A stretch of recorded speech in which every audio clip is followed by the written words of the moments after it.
آ کر آقا علیہ الصلوۃ والسلام کے ذکر خیر سے اپنے خالی دامنوں کو بھر سکیں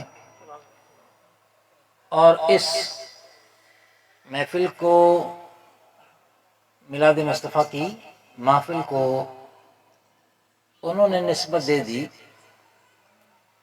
منان جان کے اپنی ان کی والدہ مرحومہ کے حوالے سے کہ ان کے ایصال ثواب کے لیے اس محفل کا انعقاد کیا گیا۔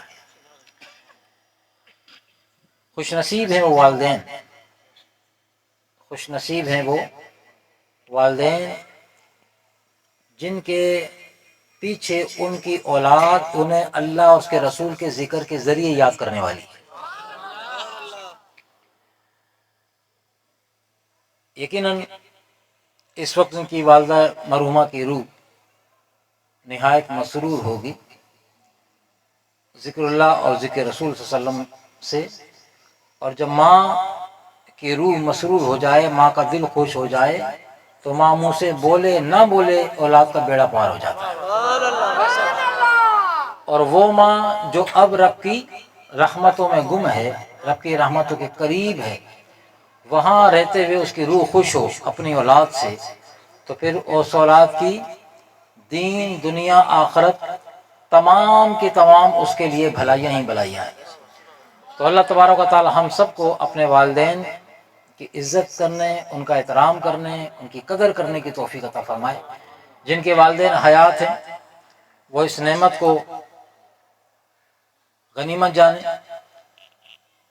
یا والدین میں سے کوئی ایک بھی حیات ہے، والد یا والدہ، تب بھی اس نعمت کو غنیمت جانیں، کہ جن کے والد یا والدہ دونوں ہی نہیں ہیں، یا دونوں میں سے کوئی ایک بھی نہیں ہے، تو یہ ان سے پوچھا جائے کہ اب ان کی زندگی میں جو ان بیلنس ہو، یہ بیلنس اب قیامت تک نہیں بننے والا۔ والدین میں سے کوئی بھی ایک رخصت ہو جائے نا، پھر زندگی کا بیلنس آؤٹ ہو جاتا ہے اولاد کے حوالے سے، پھر یہ بیلنس نہیں بنتا۔ اب اسے سنبھالنا ہوگا، اب اسے سنبھالنا ہوگا، اور سنبھالنے کا طریق یہی ہے کہ دامن مصطفیٰ صلی اللہ علیہ وسلم کو مضبوطی سے تھامے رہے اور ذکر اللہ اور ذکر رسول صلی اللہ تعالیٰ علیہ وسلم کے ذریعے اپنے والدین کی روح کو خوش کرتا رہے۔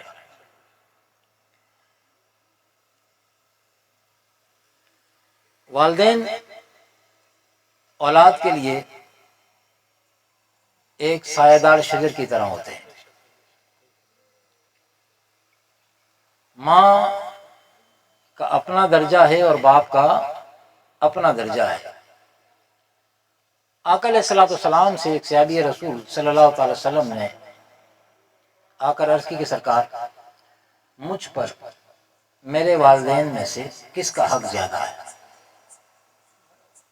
میرے ماں باپ میں سے مجھ پر کس کا حق زیادہ ہے؟ تو آقا علیہ الصلوۃ والسلام نے ارشاد فرمایا کہ تیری ماں کا۔ انہوں نے پھر عرض کیا سرکار، والدین میں سے مجھ پر کس کا حق زیادہ ہے؟ آپ نے فرمایا تیری ماں کا۔ پھر فرمایا سرکار اس کے بعد؟ فرمایا تیری ماں کا۔ پھر جب اصرار کیا پھر عرض کیا تو سرکار نے فرمایا اب تیرے باپ کا۔ تو آقا علیہ الصلوۃ والسلام نے ماں کی فضیلت کو اجاگر کیا۔ اس کا مطلب ہرگز یہ نہیں ہے کہ باپ کا کوئی مرتبہ یا مقام نہیں ہے۔ علماء کرام سے اس فقیر نے سنا کہ جس طرح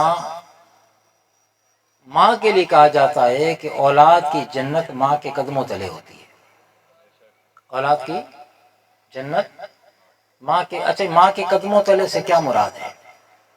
جنت ماں کے پیروں میں سے کیا مراد ہے؟ ایسا تو نہیں کہ جنت حقیقتاً ماں کے پیروں میں، یہ ایک معنوی لفظ ہے سمجھانے کے حوالے سے کہ جنت تمہیں تب ملے گی جب تم ماں کی خدمت کرو گے۔ جنت تمہیں تب ملے گی جب تم ماں کی فرمانبرداری کرو گے، اس کے دل کو دکھاؤ گے نہیں، اس کو ستاؤ گے نہیں، اس کو رلاؤ گے نہیں۔ کہ جب ہم روتے تھے تو وہ ہمارے لیے روتی تھی۔ بچپن میں بچوں کو تکلیف ہو جائے نا اور تکلیف کا پتہ نہ چل سکے کہ تکلیف ہے کیا ہے، وہی ماں راتوں کی نیند بھول جاتی ہے اور اپنا دکھ درد سب کچھ چھوڑ کے بچے میں لگ جاتی ہے. اور یہی بچہ جب بڑا ہوتا ہے اور ماں کے دودھ سے پل کر جوان ہو جاتا ہے اور اس کی رگوں میں اس کے جسم میں طاقت آ جاتی ہے، تو پھر وقت آنے پہ وہ ماں جو اس کو رونے نہیں دیتی تھی خود روتی تھی، اس کو ہنسانے کی کوشش کرتی تھی، اب یہی بچہ اب اپنی ماں کا رلانے کا سبب بن جاتا ہے. اب اس کی ماں اس کی وجہ سے روتی ہے. تو اللہ نہ کرے کہ کسی کی اولاد کی وجہ سے حقیقتاً اس کی ماں روئے.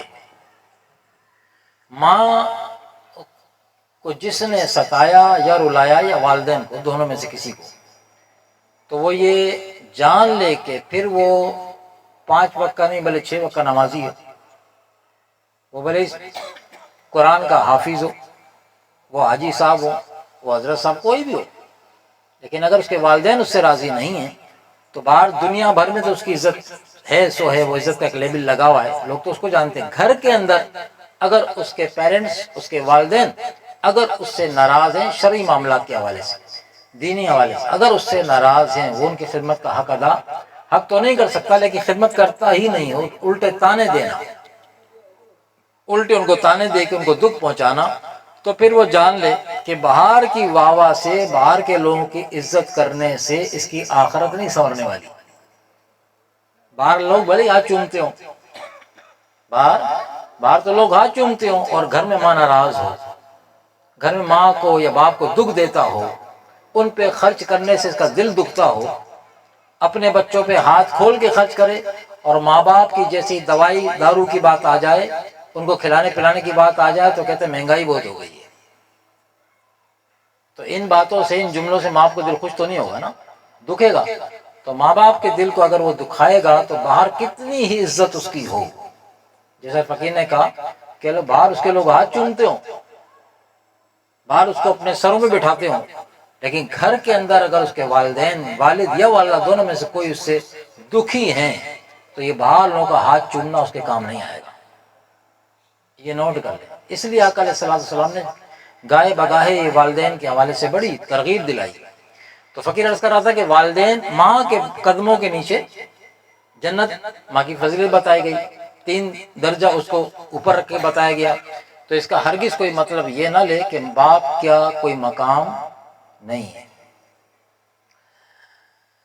جس ماں کے پاؤں تلے اولاد کی جنت ہے، جس ماں کے پاؤں تلے اولاد کی جنت ہے، اس ماں کی اپنی جنت کہاں ہے؟ اس ماں کی اپنی جنت کہاں ہے؟ تو علماء کرام نے فرمایا کہ اس کی جنت، اس ماں کی جنت اس کے اپنے شوہر کے قدموں میں ہے. اب اس کے اوپر حکم ہے پروردگار عالم کا کہ وہ اپنے شوہر کی تابعداری کرے، اپنے شوہر کی عزت تقریم میں کمی نہ آنے دے، اپنے شوہر کے شکوے شکایت باہر کے لوگوں سے نہ کرے. عورتوں میں خاص کر آتی ہوتی ہیں، گھر کا دکھڑا لے کے دوسروں کے سامنے بیٹھ جاتی. جو عورت اپنے شوہر کی غیبت کرے، دوسری عورتوں کے ساتھ بدگوئی کرے، اس نے اپنی جنت کھو دی، شوہر کو ناراض کیا، خدا کو ناراض کیا. تو یہ ہمارے یہاں تو ایک عام باتیں ہو گئی ہیں نا یہ، لیکن یہ بڑی ایمان کو غارت کرنے والی باتیں ہیں، آخرت کو خراب کرنے والی باتیں ہیں، اللہ کو ناراض کرنے والی باتیں ہیں، جن کی طرف ہماری توجہ ہے نہیں، ہم ان کو بڑا معمولی چھوٹا سمجھتے ہیں. اسی طرح آقا علیہ السلام کے سامنے ایک کیس آیا، اور کیس یہ تک ایک صاحب ہیں اور ان کی روح پرواز نہیں کر رہی، نیزہ کا وقت ہے اور ان کی روح اٹکی ہوئی ہے، اور انہیں کلمہ پڑھنے کی تلقین کی جا رہی ہے، کلمہ بھی زبان سے ادا نہیں ہو رہا. دیکھیں بات، یہ فقیر آپ کو وہ والا معاملہ بتا رہا ہے، سمجھانے کی کوشش کر رہا ہے کہ ہم امتی ہیں، ٹھیک ہے. آقا علیہ السلام کے جو صحابی ہیں نا، صحابی قیامت تک ان جیسا کوئی دوسرا نہیں ہو سکتا. حضور علیہ الصلوۃ والسلام کے صحابہ کرام میں جلیل القدر صحابہ کرام بھی ہیں، یعنی ہم خلفائے راشدین کے والے سے اگر بات کر لیں، ٹھیک ہے، اور وہ جو خلفاء نہیں ہیں دیگر صحابہ کرام ہیں، چلے اس میں سے حضرت بلال حبشی کو لے لیں رضی اللہ تعالیٰ عنہ، جو اس وقت کے غلام کے والے سے مشہور تھے، ان کو لے لیں۔ وقت کا اب قیامت تک وقت کا کوئی بھی غوث، کوئی کتب، کوئی ابدال، کوئی مجدد بلال حبشی رضی اللہ تعالیٰ کے مرتبے کو نہیں پہنچ سکتا۔ خلفائے راشدین کی تو بات بہت الگ ہے، صحابہ کرام کا درجہ ہے یہ صحابہ کرام کوئی اپنی عبادتیں کر کے این ممکن ہے کہ صحابہ کرام سے زیادہ عبادتیں کرنے والا ہو بظاہر صحابہ کرام سے، لیکن اپنی کثرت عبادت کے باوجود صحابی کے درجے کو نہیں پہنچ سکتا۔ درجہ تو بہت دور کی بات ہے، فقیر کہتا ہے ان کی جو سواری ہے نا، ان کے سواری کی پاؤں کی جو دھول ہے، مٹی ہے، اس تک نہیں پہنچ سکتا۔ تو حضور کے صحابہ کرام کی شان ہے۔ اب سمجھانے کے لیے اللہ تبارک و تعالیٰ نے حضور کے جو صحابہ کرام ہیں یہ چنے ہوئے لوگ ہیں، وہ ماڈل رول ہیں جن سے ہم نے سیکھنا ہے۔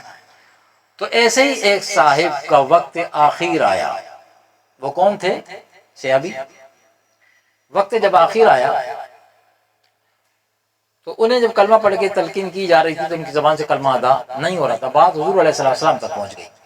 آپ بنفس نفیس کو تشریف لائیے، رحمت اللہ عالمین ہے۔ حضور نے یہ نہیں فرمایا کہ بھائی اس کو اٹھا کے ادھر لاؤ، چار آدمی لے آتے اٹھا کے۔ ہمارے تو بڑے نخرے نا، آدمی کو ذرا سے عزت مل جائے تو کہتا ہے میں کیوں جاؤں، ان کو ادھر آنا چاہیے، ہمیں ذرا سے عزت مل جائے تو ہم تو نہیں جاتے، اس کو لے کے آؤ نا یار، حاجت بند وہ ہے، میں تھوڑی ہوں، مجھے ضرورت اس کو ہے تو اس کو لے کے آؤ نا، مجھے میں کیوں جاؤں، اور وہ بھی نبی، وہ بھی منصب نبوت، لیکن نبی آتا ہی سکھانے کے لیے کہ منصب تمہیں کوئی بھی مل جائے دین کے حوالے سے، دنیا کے حوالے سے، اللہ کی بارگاہ میں عاجز انسان پسند کیا جاتا ہے۔ تو حضور علیہ السلام نے یہ نہیں دیکھا کہ میں نبی ہوں، اللہ کا محبوب ہوں، ان کو آنا چاہیے نا۔ آپ خود تشریف لے گئے اور تشریف لے جانے کے بعد آپ نے اس کو فرمایا کہ پڑھو کلمہ، پڑھو لا الہ الا اللہ محمد۔ انہوں نے کہا یا رسول اللہ صلی اللہ علیہ وسلم میں اس پہ قدرت نہیں رکھتا، پڑھنا چاہتا ہوں زبان سے ادا نہیں ہوتا۔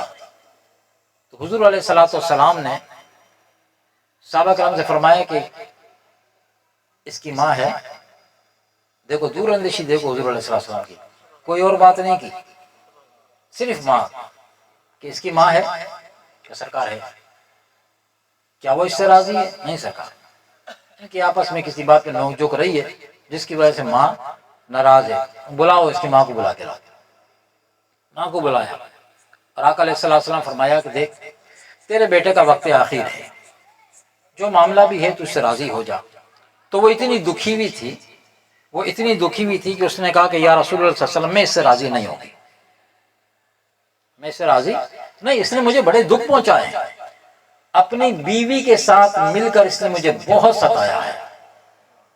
آج ہمارے معاشرے میں بھی ہوتا ہے، یہ فلم چلا کے 14 سال پہلے دکھا دی سکھانے کے لیے، تاکہ کوئی یہ نہ کہے کہ پریکٹیکل کوئی چیز ہمارے سامنے آتی نا دور نبوی کی، اور حضور خود ارشاد فرماتے تو پھر ہم اچھی طرح سمجھ جاتے، سمجھا دیا، یہ بھی سمجھا دیا، صحابہ کرام کے اوپر معاملہ ڈال کے اللہ نے یہ بھی سمجھا دیا کہ کوئی اس پہ بہانہ ہی نہ کر سکے، ہمارے سامنے تو کوئی کیس ایسا آئے ہی نہیں۔ تو آقا علیہ السلام نے کہا کہ مجھے اس نے اپنی بیوی کے ساتھ مل کے بڑا ستایا ہے، یا رسول اللہ میں اسے معاف نہیں کروں گی۔ آپ نے پھر فرمایا دیکھ معاف کر دے، اس کا آخر وقت ہے، جانے دے۔ نہیں، ٹھیک ہے۔ آقا علیہ السلام نے صحابہ کرام سے فرمایا کہ لکڑیاں جمع کرو، اور لکڑیاں جمع کی گئیں، لکڑیاں جمع کر کے اس میں آگ لگاؤ، آگ لگا دی۔ اب وہ بڑھیا کھڑی دیکھ رہی ہے، وہ بھی صحابی رسول تھی، صحابیہ تھی، دیکھ رہی آگ لگی۔ آقا علیہ السلام فرمایا کہ دیکھ اب یہ آگ روشن ہو گئی ہے، کیا تو پسند کرے گی کہ تیرے بیٹے کو اٹھا کے تیری آنکھوں کے سامنے آگ میں ڈال دیا جائے، ہم اس کو جلا دیں؟ تو جب اس نے یہ سنا نا کہ میری اولاد کو، میرے بیٹے کو میری آنکھوں کے سامنے اٹھا کے آگ میں ڈال دیا جائے، تو اس کی زبان سے بے اختیار نکلا کہ ہرگز نہیں۔ ابھی تھوڑی دیر پہلے کیا کہا تھا، میں معاف نہیں کروں گی، اس نے، اور وہ پتہ تھا سانس اٹکی ہوئی ہے اس کی، پھر بھی معاف کرنے کو تیار نہیں۔ لیکن جب بات آئی آگ میں جلانے کی تو ماں کی ممتا جاگ اٹھی کہ یا رسول اللہ یہ برداشت نہیں کر سکتی، ناراضگی اپنی جگہ ہے، لیکن یہ برداشت میں ہرگز نہیں کر سکتی کہ میری آنکھوں کے سامنے میرے بیٹے کو جلایا جائے۔ تو آپ نے فرمایا کہ پھر دیکھ کہ اس کو معاف کر دے، اگر تو نے اس کو معاف نہ کیا تو اس کو دنیا کی آگ میں جلتا ہوا دیکھنا پسند نہیں کرتی، برداشت نہیں کر سکتی، اگر تو نے اس کو معاف نہیں کیا تو پھر یہ جہنم کی آگ میں جلے گا۔ تو نے اگر اس کو معاف نہیں کیا تو یہ جہنم کی آگ میں جلے گا۔ کلمہ پڑھتے تھے وہ لوگ، اور ہمارے جیسا کلمہ نہیں پڑھتے تھے، وہ دل سے کلمہ پڑھنے والے لوگ تھے، ٹھیک ہے، لیکن ویسے تو انسان غلطی ہر کسی سے ہو جاتی ہے، لیکن ان کی غلطیاں تھیں ہم لوگ کو سکھانے کے لیے۔ صحابہ کرام کو بلیم کوئی نہ دے کہ وہ بھئی صحابی رسول سے بھی غلطی ہے، جیسے بعض لوگ کہتے ہیں نا کہ آدم علیہ السلام سے غلطی ہو گئی، ہم تو پھر ان کی اولاد ہیں۔ آدم علیہ السلام سے معاذ اللہ گناہ سرزد ہوا کہ انہوں نے وہ دانا کھا لیا، تو ہم تو پھر کس گنتی میں، ہم تو پھر گناہ پہ گناہ۔ ہم آدم علیہ السلام کے معاذ اللہ اپنا جو کرتے ہیں نا گناہ، وہ بھی معاذ اللہ آدم علیہ السلام کے سر پہ ڈالتے ہیں۔ کیوں؟ ہمارے باپ سے ہی غلطی ہوئی نا، تو ہماری تو وہ خون میں شامل ہے۔ بعض لوگ ایسے ہیں، نوٹ کر لیں، آدم علیہ السلام سے کوئی گناہ نہیں ہوا، غلط کہتے ہیں جو کہتے ہیں، جس نے لکھا غلط لکھا، کفر لکھا اس نے، جس نے یہ لکھا کہ معاذ اللہ آدم علیہ السلام سے گناہ سرزد ہوا، اس نے قرآن پڑھا ہی نہیں، چاہے وہ کتنا بڑا مصنف ہو، کتنا بڑا خطیب ہو۔ آدم علیہ السلام سے لے کے آقا علیہ السلام تک تمام انبیاء معصوم ہیں۔ معصوم سے کیا مراد ہے؟ اس سے گناہ سرزد ہو ہی نہیں سکتا، ان کی پیدائش سے لے کے اور دنیا سے رخصت ہونے تک، یہ تو دنیا کے معاملات کے حوالے سے وہ مکمل معصوم ہیں۔ ان سے جو کچھ سرزد ہوتا ہے وہ حکمت خداوندی ہوتی ہے۔ تو کبھی بھی آدم علیہ السلام کے بارے میں یہ نہ سنیں، اگر کوئی کہے تو اپنے کانوں کو انگلیاں ڈالیں اور اس سے کہیں کہ تو توبہ کر۔ کسی بھی نبی کی شان میں ان کے نبی کی نسبت گناہ کی طرف کرنا یہ کفر ہے۔ نبی کی شان میں تو کوئی فرق نہیں پڑے گا، یہ اسلام سے اسی وقت خارج ہو جائے گا۔ اتنا نازک معاملہ ہے انبیاء کرام کی عصمت کا۔ کوئی بولے میں نے جان بوجھ کے نہیں کیا، کیوں؟ مسلمان گھر پیدا ہوئے یا کفر سے اٹھ کے آئے، تمہیں پتہ نہیں نبی کی شان کیا ہے؟ کیوں نہیں سیکھا؟ کیوں دین نہیں سیکھا؟ کہ میں نے جان بوجھ کے، آپ کو نہیں پتا، ہمیں نہیں پتا کہ نبی کے متعلق کیا بات کرنی کیا نہیں کرنی۔ یہ باتیں اور یہ بہانے بازی اللہ نہیں سنے گا کہ تمہیں دنیا بھر کی خبر تھی، دوستوں کے گھر تک کی تمہیں خبریں تھیں، ٹھیک ہے، لیکن اگر نہیں پتا تھا تو میرے انبیاء کرام کو تمہیں عزت کا نہیں پتا تھا، باقی کو تمہیں سب کا پتا تھا۔ تو یہ بہانے چلنے والے نہیں ہیں، بہتر ہے کہ دین سیکھیں، بہتر ہے کہ ہم دین سیکھیں، وقت نکالیں۔ یہ محفل کرنے کا ایک تو مقصد بہانے سے لے کے بیٹھنا، آپ لوگوں کو ہم سب بیٹھ جاتے ہیں تو کچھ نہ کچھ دو چار باتیں دین کی سیکھ لیتے ہیں، اللہ تعالیٰ عمل کی بھی توفیق عطا فرمائے۔ تو یہ فقیر عرض کر رہا تھا کہ دیکھیں، وہ جب اس ماں نے سنا کہ اس کے آگ میں ڈال دیا جائے تو اس نے کہا کہ یا رسول اللہ صلی اللہ علیہ وسلم، میں آپ کو گواہ بناتی ہوں اس بات پر کہ میں نے اس کو دل سے معاف کر دیا۔ تب آپ علیہ السلام نے فرمایا، پھر اس کے بیٹے سے کہا کہ پڑھو لا الہ الا اللہ محمد رسول اللہ۔ کلمہ پڑھا، جیسے ہی کلمہ پڑھا روح پرواز کر گئی۔ تبارک علیہ السلام نے فرمایا کہ اللہ تبارک تعالیٰ کی حمد ہے، اللہ کا شکر ہے کہ اس نے میرے وسیلے سے اللہ تبارک تعالیٰ نے اس کو ایمان کے ساتھ دنیا سے رخصتی عطا فرمائی، مرتے ہوئے کلمہ نصیب ہو گیا، جہنم کی آگ سے بچ گیا۔ تو یہ تو تھی بات والدین کے حوالے سے۔ اور باپ کے لیے، باپ ایک سایہ دار شجر کی طرح ہوتا ہے، باہر کہاں کیا کیا کام کرتا ہے، باہر کس قسم کے لوگوں کی باتیں سنتا ہے، کتنی تکلیف مشقت اٹھا کے محنت مزدوری کر کے 4 پیسے کما کے لے کے آتا ہے۔ اس کی باہر دھوپ میں بھاگ دوڑ کو گھر والے نہیں دیکھ رہے ہوتے، اولاد کی نگاہ اس پر نہیں ہوتی، اولاد کی نگاہ تو باپ جب گھر میں آیا تو گھر والوں کی نگاہ اس کی جیب پر ہوتی ہے، پیسے۔ تو یہ باپ کو صرف پیسہ کمانے کا ذریعہ نہ سمجھا جائے، پیسہ کمانے کی مشین نہ سمجھا جائے، اس کو اللہ تبارک و تعالیٰ جو مقام اور مرتبہ دیا ہے اس کو اس نگاہ سے بھی دیکھنا چاہیے۔ ہمارے یہ بات یاد آ گئی، فقیر آپ کو عرض کر دے، اصلاح کے حوالے سے بات ہے۔ ہماری کالونی میں ایک صاحب ہیں، تو وہ سعودیہ میں کام کرتے ہیں۔ کافی عرصہ ہوا ان سے ایسی بات چیت ہوئی، تو ہم نے کہا آپ کو کام کرنے کے حوالے سے کیا معاملات ہے؟ کہنا کام تو یہاں سے وہ ڈبل ہوتا ہے، وہ اگر پیسے دیتے تو کام بھی ویسے ہی لیتے ہیں۔ تو انہوں نے کہا کہ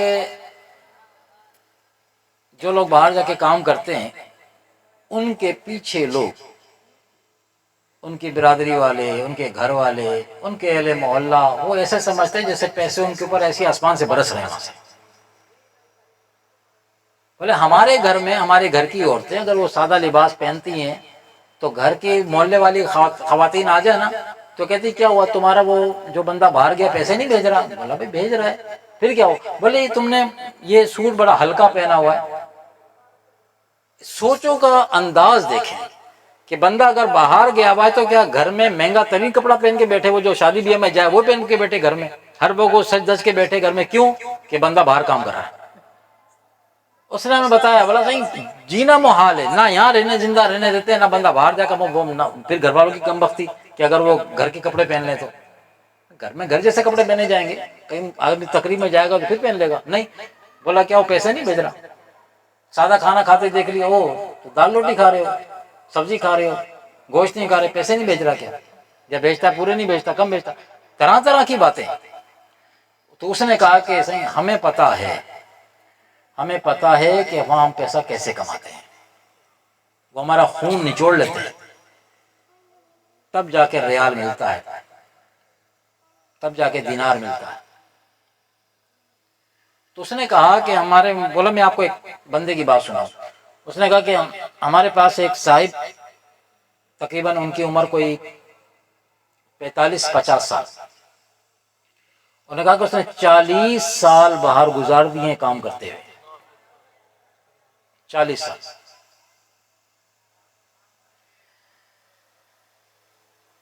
اس اثنا میں اس کے بچے جوان ہوئے، اس نے بچوں کی شادیاں کر دیں، بچوں کے بچے ہو گئے، درمیان میں چھٹیوں پہ آتا رہا جاتا رہا، آتا رہا جاتا رہا۔ تو بولے ایسے ایک دن بیٹھے ہوئے تھے، ہم نے ایک دوسرے سے پوچھتے ہیں نا بھائی آپ کب سے کام کر رہے ہو، آپ کب سے آئے ہو، آپ کب سے آئے ہو، کب واپس جا رہے ہو؟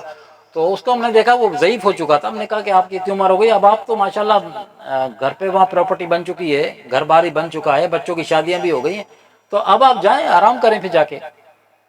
تو ہم نے جب اس کو کہا تو اس کی آنکھوں میں آنسو آ گئے، اس ضعیف شخص کی آنکھوں میں آنسو آ گئے۔ اس نے کہا کہ